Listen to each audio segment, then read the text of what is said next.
বিসমিল্লাহির রহমানির রহিম। Hello everyone, আসসালামু আলাইকুম। আশা করছি আপনারা সবাই অনেক ভালো আছেন। আলহামদুলিল্লাহ আমিও ভালো আছি। তাই আবারও নতুন দিনের সাথে ছোট্ট একটা ভিডিও নিয়ে আপনাদের সাথে হাজির হয়েছি। আশা করি আপনারাও আমার এই পুরো ভিডিওটার সাথেই থাকবেন আর অবশ্যই লাইক দিয়ে ভিডিওটি কন্টিনিউ করবেন আর সুন্দর মতামত জানিয়ে যাবেন। আজকের ভিডিওটি শুরু করেছি সকাল থেকে। এখন আমার ছোট্ট মেয়েটাকে নিয়ে যাচ্ছি। ও কিন্তু মসজিদে পড়ে, তো সেখানে ওকে দিতে যাচ্ছি। আর যাওয়ার পথেই কিন্তু বাহিরের একটু প্রাকৃতিক দৃশ্যটা আপনাদের সাথে শেয়ার করলাম। দেখেন কত সুন্দর।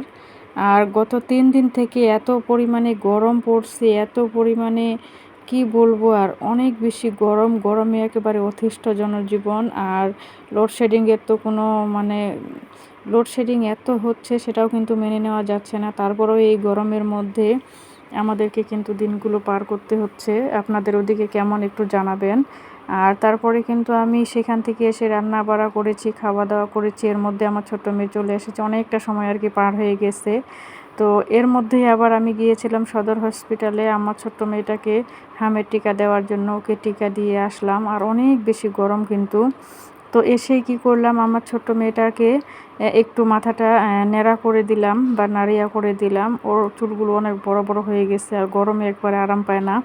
তো সেই কারণে কিন্তু আমি বারান্দায় বসে বসে ওকে নাড়িয়াটা করে দিলাম।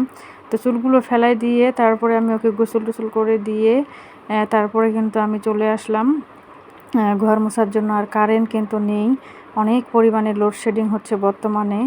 আর আমি কিন্তু আগেই ঘরগুলো গুছিয়ে নিয়েছি। তারপরে আমি কি করলাম, কারেন্টের আশায় তো থাকলে হবে না। তো আমি কিন্তু এদিক দিয়ে ঘরটা মুছে নিচ্ছি আস্তে আস্তে। আর এত গরমের মধ্যে একেবারে ভালো লাগতেছে না, কোনো কাজকর্ম বা খাওয়া দাওয়া কোনোটাই কিন্তু ভালো লাগে না। তারপরেও তো আমাদের বসে থাকলে চলবে না, তাই না? সংসারে গৃহিণীদের কাজগুলো আমাদের করতেই হবে। আমাদের নিজেদের কাজ ফেলে রাখলে নিজেদেরই সমস্যা। সেই কারণে প্রতিটা কাজ সময়ের সাথে সাথেই আমাদেরকে করতে হয়। তো এই জন্য আর কি বসে না থেকে কাজগুলো করে নিচ্ছি। কারেন্ট কখন আসবে আসুক। তো একটু পর পর কারেন্ট চলে যায়, আবার কারেন্ট চলে গেলে তো 1 ঘন্টার কমেই আসেই না, এরকম একটা অবস্থা। তারপর ঘর দুয়ার মুছে একেবারে আমি চলে গেছিলাম ফ্রেশ হওয়ার জন্য। গোসল করলাম, অনেকগুলো কাপড় ধুইলাম। তো কাপড়গুলো কিন্তু রোদের মধ্যে মেলে দিলাম। অনেকগুলো ভিডিও ক্লিপ ছিল, জানি না সেগুলো কেন সেভ হয়নি। আমি তো ভাবছিলাম যে আছে, এখন ভিডিওটা এডিট করতে এসে দেখতেছি ভিডিওগুলো নেই। তো এইটুকু একটু ছিল, কাপড়গুলো যখন আমি শুকাতে দেওয়ার পরে একটু ভিডিও করেছিলাম। তো তারপরে কিন্তু আমি একেবারেই বিকেলে চলে এসেছি আসরের পরে। এটা আসরের নামাজের পরে ভাবতেছি একটু সেমাই রান্না করি, বাচ্চাদেরকে দিই। আর আমি তো মিষ্টি জিনিসটা কিন্তু খুব একটা খেতে পারি না, মিষ্টি জিনিসটা আমার পছন্দও না। আর মিষ্টিটাতে আমার অনেক বেশি ক্ষতি হয়। তো সেই কারণে কিন্তু আমি মিষ্টিটা অনেক বেশি অ্যাভয়েড করি। যদিও খাওয়ার ইচ্ছা হয় একটু হালকা পাতলা খাই, আর কিন্তু খাই না। আমি কিন্তু ঝাল জিনিসটা সব থেকে বেশি পছন্দ করি। তো বাচ্চাদেরকে একটু রান্না করে দিব, সাথে আমিও একটু খাবো আর কি। তো সেমাইটা আমি এখানে রান্না করতেছি ম্যাজিক চুলার মধ্যে। আমার এই ভিডিওর মধ্যে এখনও পর্যন্ত আপনারা যারা আছেন আপনাদেরকে অসংখ্য ধন্যবাদ। একটা লাইক দিতে ভুলে গিয়েছেন, এক্ষুনি একটা লাইক দিন। আর অবশ্যই চ্যানেলটি সাবস্ক্রাইব করে পাশেই থেকে যেতে পারেন। আর এইভাবেই আমরা নতুন নতুন বন্ধুদের সাথে যুক্ত হতে পারি, তাই না? আর আমার পরিবারে যারা আসবে ইনশাআল্লাহ আমিও তাদের পরিবারে যাওয়ার চেষ্টা করব নির্দিষ্ট একটা সময়ে। আমরা সবাই সবাইকে ভালোবাসা দিয়ে এইভাবে সামনে এগিয়ে যেতে চাই। আর আপনারা যদি আমাকে একটু সাপোর্ট করেন তাহলে কিন্তু আপনাদের সাপোর্ট নিয়ে সামনে ভালো কিছু করতে পারবো ইনশাআল্লাহ। আর আমার আগের ভিডিওতে অনেক আপুরা অনেক সুন্দর সুন্দর কমেন্ট করেছে, আপনাদের প্রতি আমি অনেক কৃতজ্ঞতা প্রকাশ করছি।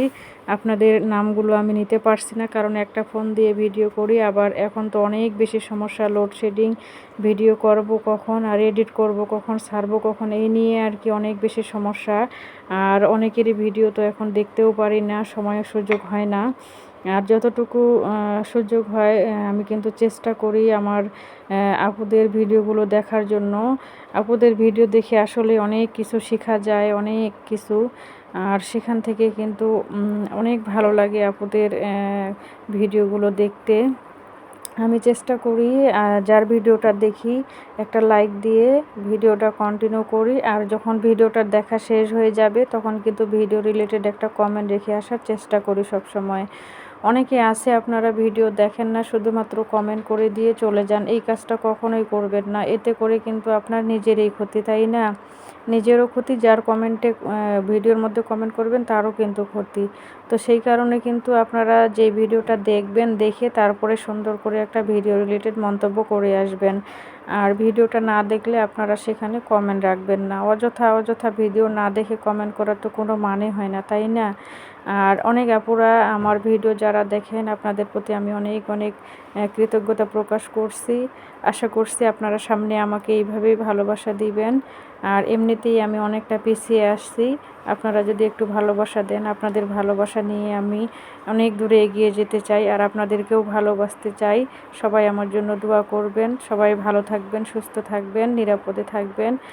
আর আজকের মতো এখানেই বিদায় নিচ্ছি। দেখা হবে অন্য ভিডিওতে। আল্লাহ হাফেজ। আসসালামু আলাইকুম।